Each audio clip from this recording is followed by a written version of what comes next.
नमस्कार, किसान समाचार में आपका स्वागत है। मैं हूं रेशमा आपके साथ। आइए नजर डालते हैं इस वक्त की हेडलाइंस पर। कृषि की लागत कम करने एवं ग्रामीण क्षेत्रों में रोजगार सृजन के उद्देश्य से सरकार कृषि में ड्रोन के उपयोग को दे रहा है बढ़ावा। किसानों को ड्रोन की खरीद पर भारी सब्सिडी के साथ ही मिल रहा है मुफ्त प्रशिक्षण भी। हरियाणा के कृषि एवं किसान कल्याण मंत्रालय ने आवेदन किए आमंत्रित। मिशन लाइफ पर देश भर में जन जागरण कार्यक्रमों का आयोजन। कोलकाता में विश्व कछुआ दिवस पर आगंतुकों से मिशन लाइफ के संदेश को फैलाने का आग्रह। मैसूर में मिशन लाइफ के हिस्से के रूप में 40 छात्रों के लिए कीट जीवन गतिविधि का परिचय पर कार्यक्रम का आयोजन।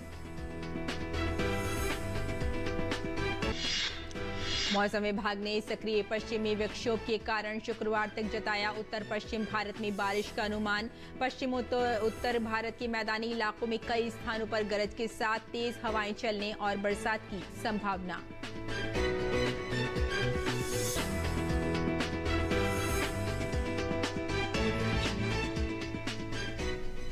और अब समाचार विस्तार से। कृषि ड्रोन पायलट हेतु प्रशिक्षण। देश में कृषि क्षेत्र में आधुनिक मशीनों का उपयोग बढ़ाने, कृषि की लागत कम करने एवं ग्रामीण क्षेत्रों में रोजगार सृजन के उद्देश्य से सरकार कृषि में ड्रोन के उपयोग को बढ़ावा दे रही है। इसके लिए सरकार किसानों को ड्रोन की खरीद पर भारी सब्सिडी के साथ ही प्रशिक्षण भी उपलब्ध करा रही है। इस कड़ी में हरियाणा सरकार ने राज्य के किसानों एवं बेरोजगार युवाओं से ऑनलाइन आवेदन मांगे हैं। इच्छुक किसान ड्रोन पायलट ट्रेनिंग हेतु आवेदन पर प्रशिक्षण का लाभ ले सकते हैं। हरियाणा के कृषि एवं किसान कल्याण मंत्री जेपी दलाल ने कहा कि कृषि एवं किसान कल्याण विभाग द्वारा वर्ष 2023-24 के दौरान किसानों को कृषि ड्रोन पायलट की ट्रेनिंग बिना किसी शुल्क के दी जाएगी। इस स्कीम के तहत इच्छुक आवेदक विभाग के पोर्टल www.agriharyana.gov.in पर 13 जून 2023 तक ऑनलाइन आवेदन कर सकते हैं। कृषि एवं किसान कल्याण मंत्री जेपी दलाल ने बताया कि विभाग द्वारा कृषि ड्रोन की पायलट ट्रेनिंग देने की बेहतर और कारगर योजना शुरू की है। इस योजना के तहत बेरोजगार युवा एवं किसान प्रशिक्षण लेकर अपना व्यवसाय आरंभ कर सकते हैं। इसके तहत प्रशिक्षण लेकर कृषि की पैमाइश एवं अन्य कार्य सुचारू ढंग से कर सकते हैं। इस योजना से युवा एवं किसान न केवल तकनीकी प्रशिक्षण में दक्ष होंगे बल्कि आर्थिक रूप से आत्मनिर्भर भी बन सकेंगे। 5 जून को मनाया जाने वाला विश्व पर्यावरण दिवस एक ऐसा अवसर है जो पर्यावरण के लिए कदम उठाने और जागरूकता पैदा करने के लिए देश भर के लाखों लोगों को एक साथ लाता है। इस वर्ष पर्यावरण, वन और जलवायु परिवर्तन मंत्रालय, भारत सरकार ने मिशन लाइफ पर जोर देते हुए विश्व पर्यावरण दिवस 2023 मनाने की परिकल्पना की है। प्रधानमंत्री मोदी द्वारा 2021 संयुक्त राष्ट्र जलवायु परिवर्तन रूपरेखा सम्मेलन कोप 26 सम्मेलन में ग्लासगो में विश्व नेताओं के शिखर सम्मेलन में लाइफ यानी पर्यावरण के लिए जीवन शैली की अवधारणा पेश की गई थी, जब प्रधानमंत्री ने स्थायी जीवन शैली और प्रथाओं को अपनाने के लिए एक वैश्विक प्रयास को फिर से शुरू करने का आह्वान किया था।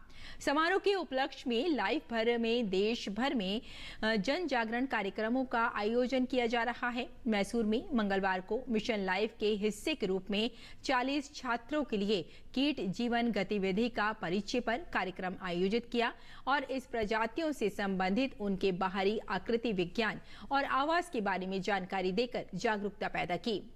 जूलॉजिकल गार्डन कोलकाता के सहयोग से भारतीय प्राणी सर्वेक्षण ने मिशन लाइफ पर मंगलवार को विश्व कछुआ दिवस के अवसर पर एक जागरूकता कार्यक्रम का आयोजन किया और आगंतुकों से मिशन लाइफ के संदेश को फैलाने का आग्रह किया। कार्यक्रम के दौरान 100 आगंतुकों तक पहुंचाया गया एक अन्य इन हाउस कार्यक्रम में डॉक्टर धृति बनर्जी मुख्य अतिथि थी, जिसमें उन्होंने लगभग 200 आमंत्रित छात्रों, शोधकर्ताओं, वैज्ञानिकों, वन्य जीव संरक्षणवादियों और आम जनता को मिशन लाइफ पर संबोधित किया। इस अवसर पर कला प्रतियोगिता का भी आयोजन किया गया। और केंद्रीय गृह एवं सहकारिता मंत्री अमित शाह ने मंगलवार को नई दिल्ली में वाइब्रेंट विलेज प्रोग्राम पर एक कार्यशाला का उद्घाटन किया। अमित शाह ने कहा कि सीमावर्ती गांव को देश के किसी भी अन्य गांव के समान सभी सुविधाएं मिलनी चाहिए। इस कल्पना के साथ ही प्रधानमंत्री नरेंद्र मोदी ने वाइब्रेंट विलेज प्रोग्राम की शुरुआत की। शाह ने कहा कि वाइब्रेंट विलेज कार्यक्रम की अवधारणा के पीछे दो मुख्य पहलू हैं। सीमावर्ती गांवों से पलायन को रोकने के लिए उन्हें विकसित करके सुरक्षा की एक अतिरिक्त परत जोड़ना और देश के संविधान के अनुसार प्रत्येक गांव का देश के संसाधनों पर समान अधिकार है।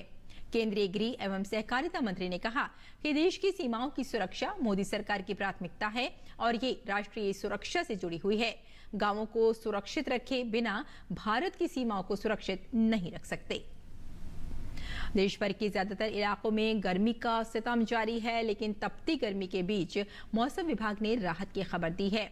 मौसम विभाग के अनुसार आज से 26 मई तक उत्तर पश्चिम भारत में वर्षा हो सकती है।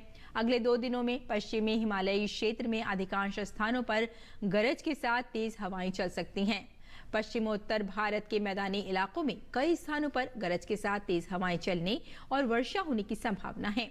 अगले 3 दिनों के दौरान उत्तर पश्चिम भारत में अधिकतम तापमान में 4 से 6 डिग्री सेल्सियस की गिरावट हो सकती है। इससे लोगों को भीषण गर्मी से राहत मिलेगी। और आकांक्षी जिला गुमला में निचले पायदान में जीवन बसर करने वाले परिवारों के बेहतर जीवन स्तर के लिए यूं तो कई योजनाएं चल रही हैं, लेकिन गुमला के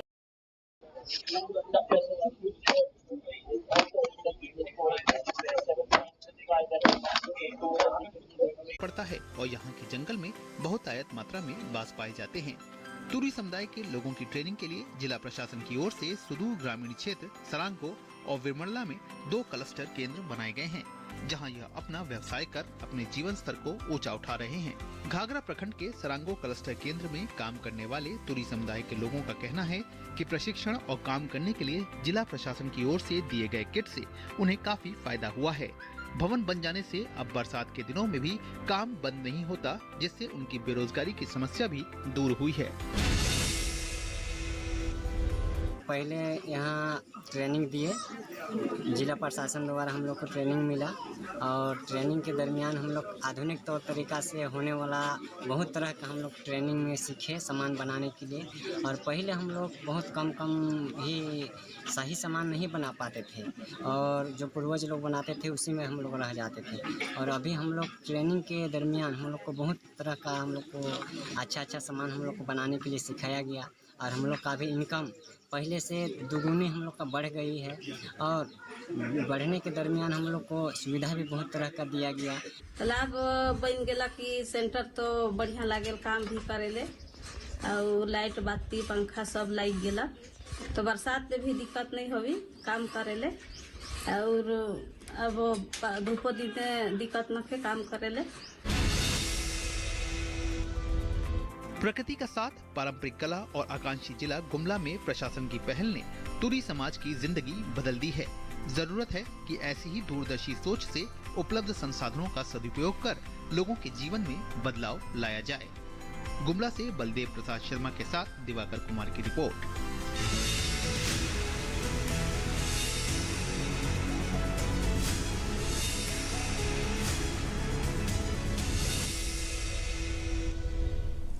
और पूर्वोत्तर क्षेत्र का विकास केंद्र सरकार की प्राथमिकता में है। प्रधानमंत्री मोदी द्वारा सतत प्रोत्साहन के फलस्वरूप त्रिपुरा सहित पूर्वोत्तर के अन्य राज्य तेजी से प्रगति कर रहे हैं।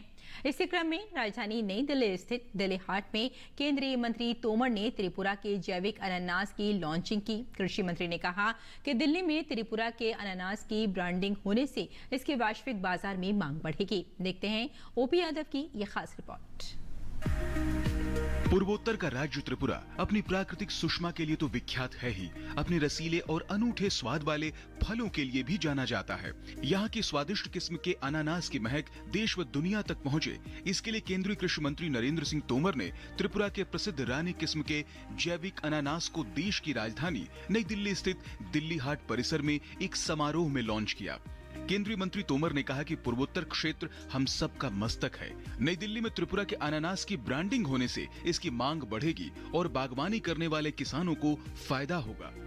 जब देश और दुनिया जैविक की तरफ जा रही है और देश में भी और पूरी दुनिया में भी ऑर्गेनिक प्रोडक्ट को पसंद किया जा रहा है। आप सब ने प्रयास पूर्वक आज ऑर्गेनिक पाइनएप्पल को देश के हृदय स्थल राजधानी दिल्ली में लॉन्च किया है। इसके लिए मैं सभी देशवासियों को बधाई देता हूं।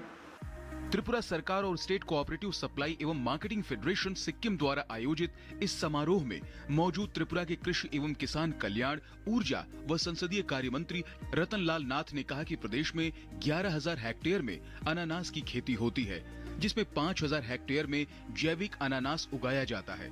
कार्यक्रम से अनानास की मार्केटिंग को बढ़ावा मिलेगा। और फायदा के लिए हम लोग ये लॉन्चिंग किया है, स्पेशली ऑर्गेनिक क्वीन पाइनएप्पल के लिए। हमारा स्टेट में टोटल 11,000 हेक्टेयर एरिया में पाइनएप्पल होता है। इसमें 5,000 हेक्टेयर में हम लोग ऑर्गेनिक में करता है और ये 11,000 हेक्टेयर में होता है 1,67,000 मेट्रिक टन। कार्यक्रम में मौजूद सिम्फेड के अधिकारियों ने कहा कि हम 18 राज्यों में जैविक खेती के प्रोत्साहन के लिए काम कर रहे हैं। इसी क्रम में त्रिपुरा के जैविक अनानास को बढ़ावा दिया जा रहा है। सिक्किम फुली ऑर्गेनिक स्टेट है 2018-19 से, तो हम as a service provider 18 different states में काम कर रहे हैं as converting certain quantity of land into organic. वैसे त्रिपुरा में भी हम लोग एज अ सर्विस प्रोवाइडर काम कर रहे हैं। हमने वहाँ पे अब तक 16 फार्मर्स प्रोड्यूसर्स कंपनी बना चुके हैं। कम से कम 8,000 रजिस्टर्ड फार्मर्स है हमारा वहाँ पे त्रिपुरा में। दिल्ली हाट में घूमने आए पर्यटकों ने भी त्रिपुरा की जैविक अनानास का स्वाद चखा तो मीठे और रसीले अनानास के दीवाने हो गए। बहुत ही अच्छा लगा, वेरी जूसी, मीठा और काफ़ी ऑथेंटिक सा टेस्ट था इसका। दिल्ली हाट में एंटर करते ही I was actually searching for fruit. मैं सोच ही रही थी कि कुछ फ्रूट खाने को मिले। स्वाद काफ़ी हटके है और गर्मियों के दिनों में अगर पाइनएप्पल मिल जाए तो बहुत अच्छा लगता है। काफ़ी स्वीट था और अच्छा था, अच्छा एक्सपीरियंस था यहाँ पे आके खा के पाइनएप्पल। त्रिपुरा के जैविक अनानास की दिल्ली हाट में लॉन्चिंग से त्रिपुरा के रानी अनानास की देश भर में पहचान बढ़ेगी। वहीं वैश्विक बाजार मिलने से किसानों को आर्थिक फायदा भी होगा। इस लॉन्चिंग के दौरान केंद्रीय कृषि एवं किसान कल्याण मंत्री नरेंद्र सिंह तोमर ने न केवल त्रिपुरा के अनानास की तारीफ की, बल्कि इसके रोजगार, व्यापार और कारोबार की संभावनाओं को देखते हुए इसके वैश्विक बाजार को आगे बढ़ाने की प्रतिबद्धता भी दर्शाई। निश्चित तौर पर राजधानी दिल्ली में त्रिपुरा के जैविक अनानास की बिक्री होने से एक और जहां इससे जुड़े किसानों और बागवानों को फायदा होगा, वहीं दूसरी ओर अनानास से जुड़े रोजगार, व्यापार और कारोबार की संभावनाओं में इजाफा भी होगा। मेरे सहयोगी कैमरामैन गोपाल दास के साथ मोपी यादव, डीडी न्यूज, दिल्ली। और अब बात करते हैं मंडी भाव की और जानते हैं कि देश भर की मंडियों में क्या रहा भाव।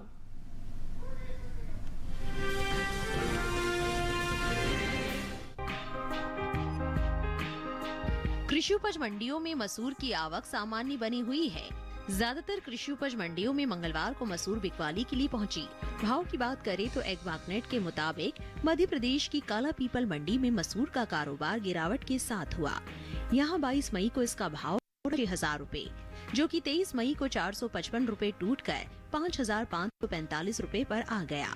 उत्तर प्रदेश की मंडियों की बात करें तो यहाँ की अलीगढ़ मंडी में भी इस दौरान मसूर के सौदों में नरमी के साथ कारोबार हुआ।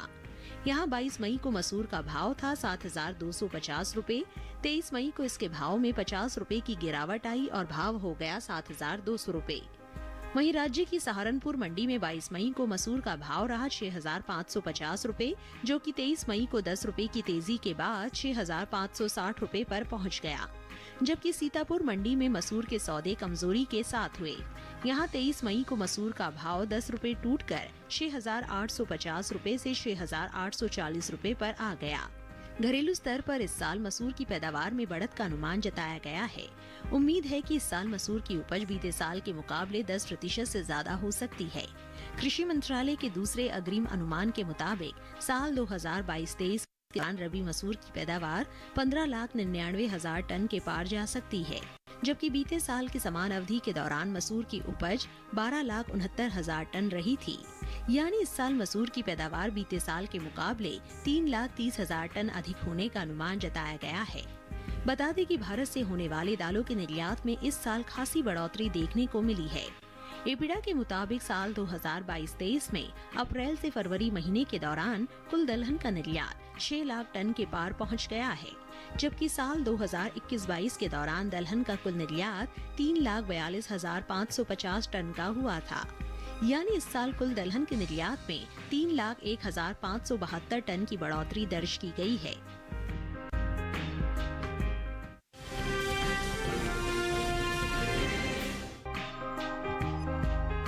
इन दिनों कृषि उपज मंडियों में प्याज की आवक सामान्य बनी हुई है। भाव पर नजर डालें तो मंगलवार को राजकोट और कालाल मंडी में प्याज के सौदे बढ़त के साथ हुए। वहीं लासलगांव मंडी में भाव नरम रहे, जबकि गाजियाबाद मंडी में इस दौरान प्याज के भाव में कोई बदलाव देखने को नहीं मिला। एग्मार्क नेट के मुताबिक गुजरात की राजकोट मंडी में 22 मई को प्याज का भाव रहा 700 रुपए, जो कि 23 मई को 50 रुपए उछलकर 750 रुपए पर पहुंच गया। इसी तरह मध्य प्रदेश की काला पीपल मंडी में भी प्याज के सौदे मजबूती के साथ हुए। यहां 22 मई को प्याज का भाव रहा 490 रुपए, जो कि 23 मई को 90 रुपए की तेजी के बाद 580 रुपए हो गया। प्याज की उपज में अहम स्थान रखने वाले राज्य महाराष्ट्र की लासलगांव मंडी में प्याज का कारोबार कमजोरी के साथ हुआ। यहां 22 मई को प्याज का भाव रहा 800 रुपए, जो कि 23 मई को 100 रुपए गिरकर 700 रुपए हो गया। वहीं उत्तर प्रदेश की गाजियाबाद मंडी में प्याज की खरीद स्थिर भाव पर हुई। यहां 22 और 23 मई को प्याज का कारोबार बिना किसी बदलाव के 1,150 रुपए पर हुआ। देश से होने वाले कुल सब्जी निर्यात में इस साल खासी बढ़त देखने को मिली है। एपीडा के मुताबिक बीते 11 महीने के दौरान कुल सब्जियों का निर्यात 20% से ज्यादा बढ़ा है। वित्त वर्ष 2022-23 के दौरान कुल सब्जियों का निर्यात 30 लाख टन के पार पहुंच गया है, जबकि साल 2021-22 के दौरान कुल सब्जियों का निर्यात महज 21,81,953 टन का हुआ था।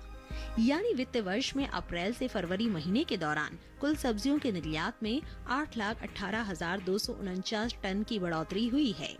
इस साल घरेलू स्तर पर प्याज की उपज में बम्पर इजाफा देखने को मिल सकता है। कृषि मंत्रालय की ओर से बागवानी फसलों के लिए जारी तीसरे अग्रिम अनुमान के मुताबिक देश में प्याज की उपज बीते साल से 46 लाख टन से ज्यादा होने की उम्मीद है।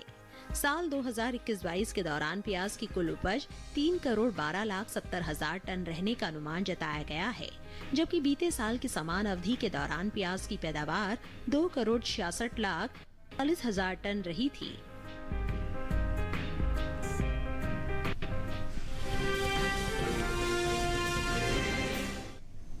और आइए अब जानते हैं कि किसान इस मौसम में कैसे रखें अपनी खेती का ख्याल।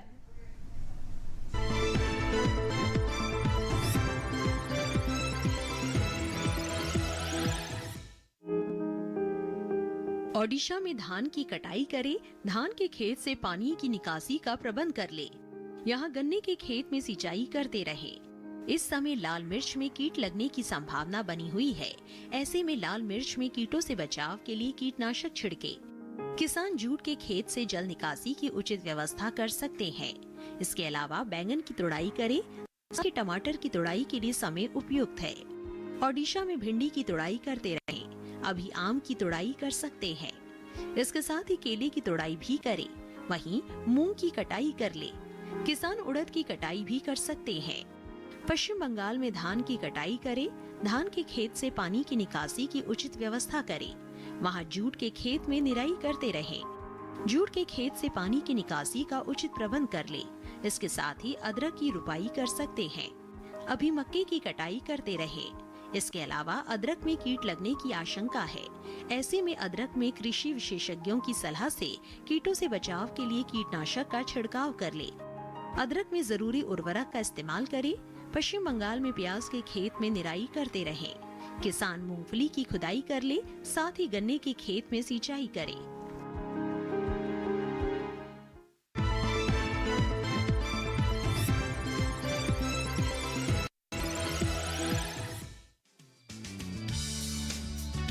ये मौसम भिंडी की बुआई के लिए अनुकूल है।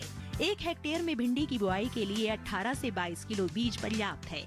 भिंडी की बुआई करने से पहले खेतों को जोतकर तैयार कर ले।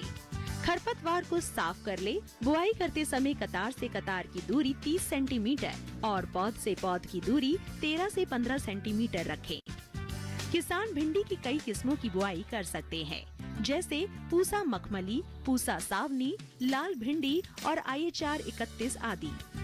पूसा मखमली किस्म की भिंडी की लंबाई 6 से 8 इंच तक होती है। ये भिंडी लंबी, सीधी, चिकनी और हरे रंग की होती है। पूसा सावनी किस्म की भिंडी की लंबाई 10 से 15 सेंटीमीटर होती है।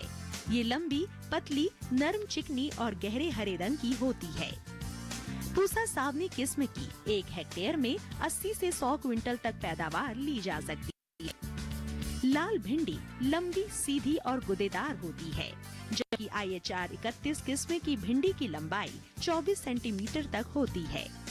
ये मोटे गुदे वाली और हल्के हरे रंग की होती है।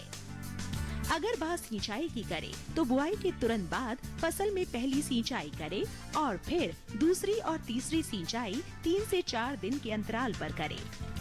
फसल की अच्छी पैदावार के लिए खेतों में समय समय पर निराई गुड़ाई करते रहें।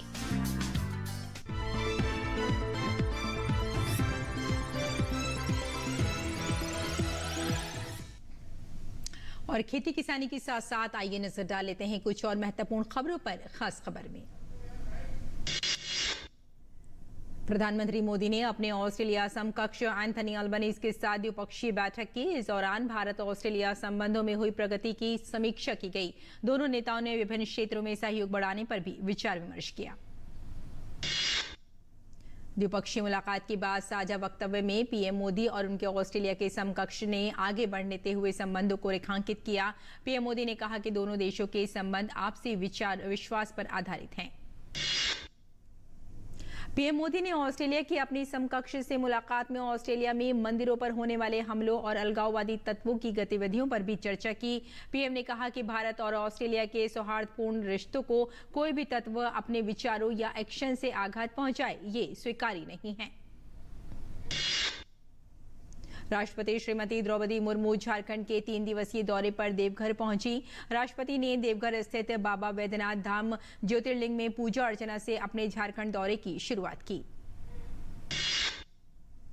केंद्रीय गृह मंत्री अमित शाह ने नए संसद भवन को प्रधानमंत्री नरेंद्र मोदी की दूरदर्शिता का प्रमाण बताते हुए कहा कि प्रधानमंत्री 28 मई को संसद का नवनिर्मित भवन राष्ट्र को समर्पित करेंगे। अमित शाह ने आजादी का अमृत महोत्सव के महत्वपूर्ण ऐतिहासिक कार्यक्रम पर प्रेस कॉन्फ्रेंस में ये जानकारी दी। जम्मू कश्मीर के किश्तवाड़ में डांगदुरू बांध स्थल पर भीषण सड़क हादसा। इस हादसे में 7 लोगों की मौत हो गई है, जबकि एक व्यक्ति गंभीर रूप से घायल है। हादसे के वक्त वाहन में 10 लोग सवार थे।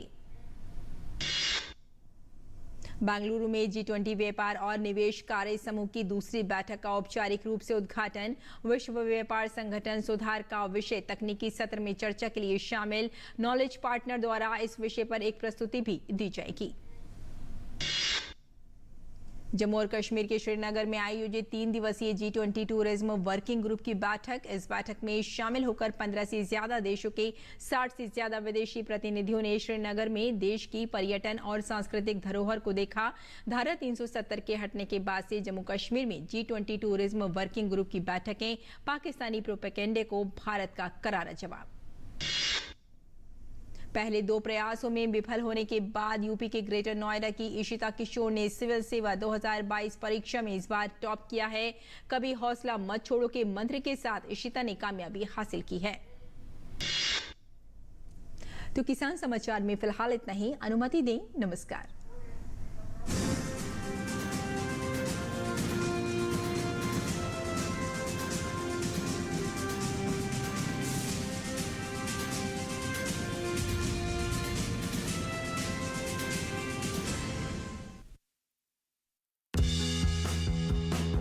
मन की बात है जन जन की, संघर्षों के कुछ किस्से, कहानी कुछ सफलताओं की, अनकही विरासत की, उम्मीदें नए भारत की। महीने के आखिरी रविवार का रहता है इंतजार।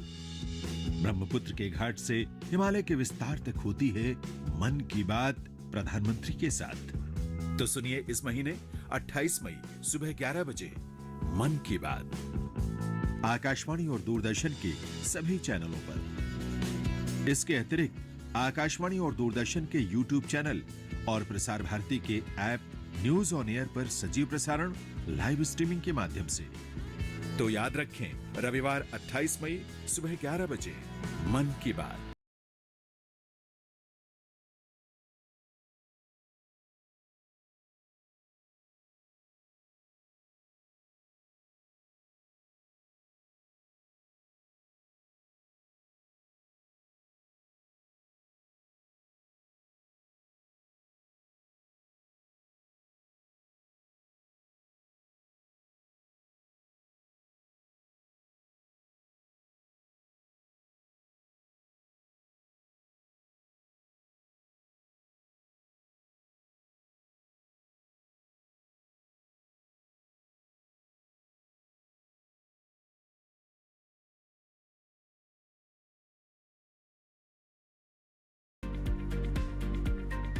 देश के हर कोने में गरीबी, लाचारी, अन्याय और अत्याचार दिखाई दे रहा है और इन सबका एक ही कारण है, अंग्रेजी शासन। हमें स्वराज मांग कर नहीं, छीन कर लेना होगा। अगर वो अपने देश से आकर हमारी मातृभूमि पर कब्जा करने का सपना देख सकते हैं, तो हम अपनी मातृभूमि से उनको भगाने का सपना क्यों नहीं देख सकते? इस देश की माटी का हर एक लाल तब तक सर कटाएगा जब तक हमें स्वराज नहीं मिल जाता।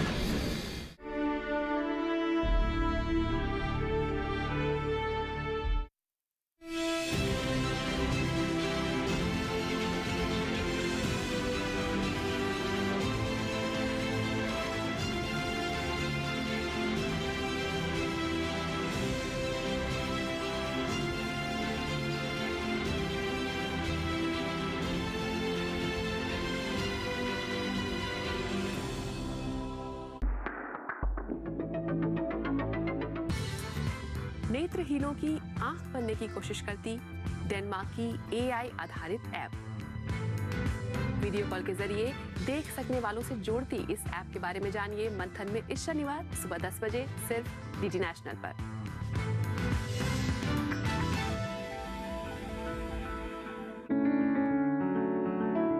महका महका घर आंगन, हरियाली से खिलेगा तन मन। छत पर छोटी सी बगिया, जरूरत भी पूरी, शौक भी पूरा।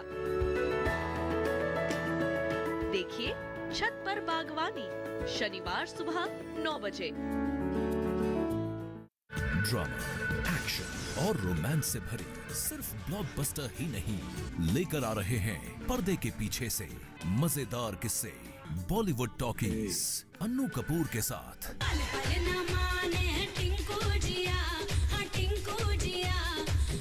रोज दोपहर देखिए मशहूर फिल्मों का अंदाज, वो फिल्में जिन्होंने मचाई थी धूम। कभी वहां जहां रोज दिखाऊंगा एक फिल्म और सुनाऊंगा उस फिल्म से जुड़े स्टार्स की कहानियां। हमका ऐसा वैसा न समझो, हम बड़े काम की चीज। देखना न भूलें, सिर्फ डीडी नेशनल पर बॉलीवुड टॉकीज विद अन्नू कपूर। प्रतिदिन दोपहर 1 बजे डीडी नेशनल पर।